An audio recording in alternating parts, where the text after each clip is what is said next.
प्रेरित लौटकर मसीह यीशु के पास आए और उन्हें अपने द्वारा किए गए कामों और दी गई शिक्षा का विवरण दिया।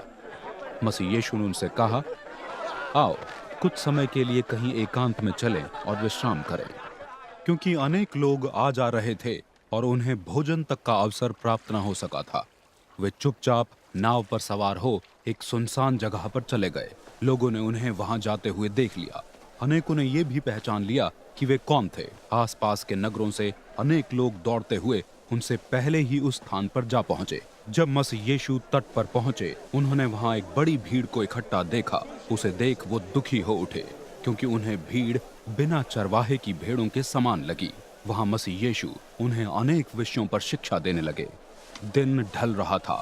शिष्यों ने मसीह यीशु के पास आकर उनसे कहा, ये सुनसान जगह है और दिन ढला जा रहा है। अब आप इन्हें विदा कर दीजिए कि ये पास के गांवों में जाकर अपने लिए भोजन व्यवस्था कर सके।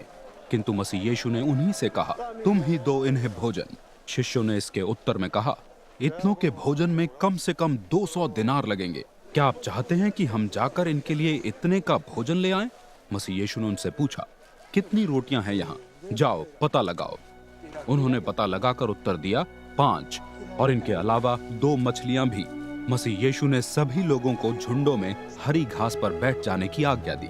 वे सभी 100-100 और 50-50 के झुंडों में बैठ गए। मसीह यीशु ने वे 5 रोटियां और 2 मछलियां लेकर स्वर्ग की ओर आंखें उठाकर उनके लिए धन्यवाद प्रकट किया। तब वो रोटियां तोड़ते और शिष्यों को देते गए कि वे उन्हें भीड़ में बांटते जाएं। इसके साथ उन्होंने वे 2 मछलियां भी उनमें बांट दी। उन सभी ने खाया और तृप्त हो गए। शिष्यों ने जब तोड़ी गई रोटियों तथा मछलियों के शेष भाग इकट्ठा किए तो उनसे 12 टोकरे भर गए। जिन्होंने भोजन किया था उनमें से पुरुष ही 5000 थे।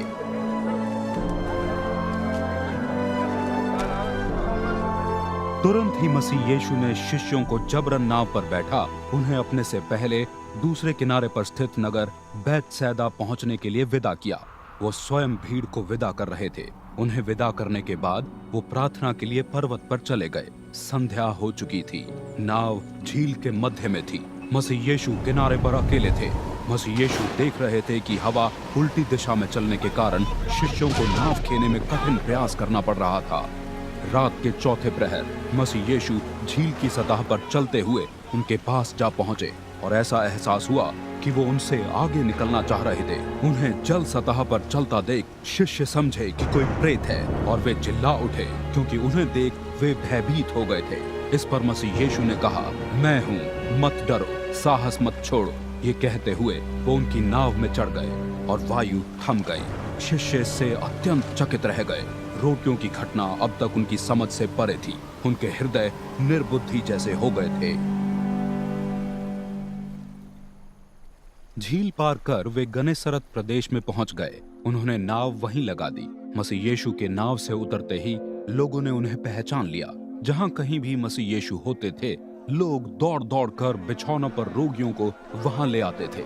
मसीह यीशु जिस किसी नगर, गांव या बाहरी क्षेत्र में प्रवेश करते थे, लोग रोगियों को सार्वजनिक स्थलों में लिटाकर उनसे विनती करते थे कि उन्हें उनके वस्त्र के छोर का स्पर्श मात्र ही कर लेने दें। जो कोई उनके वस्त्र का स्पर्श कर लेता था, स्वस्थ हो जाता था।